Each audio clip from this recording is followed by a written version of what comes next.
27ஆம் தேதி திருநெல்வேலியில் பட்டியலின சமூகத்தை சார்ந்த கவின் செல்வ கணேஷ் என்ற ஒரு இளைஞர் ஆணவ படுகொலை செய்யப்பட்டிருக்கிறார். இதனைத் தொடர்ந்து அவர் காதலித்த பெண், அதாவது அவர் காதலித்த பெண்ணினுடைய சகோதரர் சுர்ஜித் அப்படிங்கிற ஒருவர் வந்துட்டு என்ன பண்ணியிருக்கிறாருன்னா, தானாக போலீசாரிடம் சரணடைந்தார்.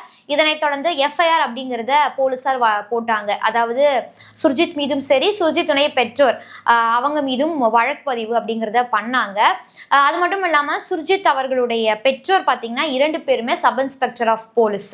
ஸோ இதனைத் தொடர்ந்து கவின் செல்வ கணேஷ் அவர்களுடைய வீட்டில் பார்த்தீங்கன்னா, நீங்கள் எப்போ வந்துட்டு பெற்றோரையும் கைது பண்ணுறீங்களோ, ஏன்னா எஃப்ஐஆரில் அவங்க பேர் இருக்கு, அவங்கள எப்போ கைது பண்ணுறீங்களோ அப்போ தான் நாங்கள் கவினுடைய உடலையே நாங்கள் பெற்றுக்கொள்வோம், அது வரைக்கும் நாங்கள் பெற்றுக்கொள்ள மாட்டோம்னு சொல்லியிருந்தாங்க.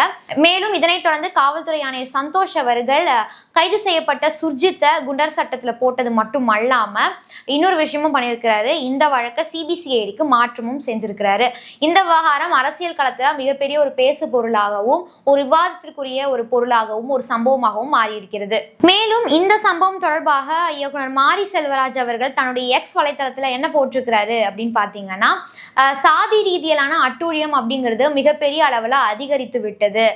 அது மட்டும் இல்லாமல் இந்த மாதிரி சம்பவங்கள், அதாவது சாதி ரீதியிலான பிரச்சனைகளை சம்பவங்களை தடுப்பதற்கு அரசாங்கம் வந்துட்டு நடவடிக்கைகளை கண்டிப்பாக துரிதப்படுத்தணும், அதை ஒரு கடுமையானதாகவும் மாற்றணும் அப்படின்னு சொன்னது மட்டும் அல்லாமல், பதிவு போட்டது மட்டும் அல்லாமல், முதல்வர் மு.க. ஸ்டாலின் மற்றும் துணை முதல்வர் உதயநிதி ஸ்டாலின் இவங்க 2 பேரையும் அந்த ட்வீட்ல வந்துட்டு அவர் இணைக்கவும் செஞ்சிருக்கிறாரு.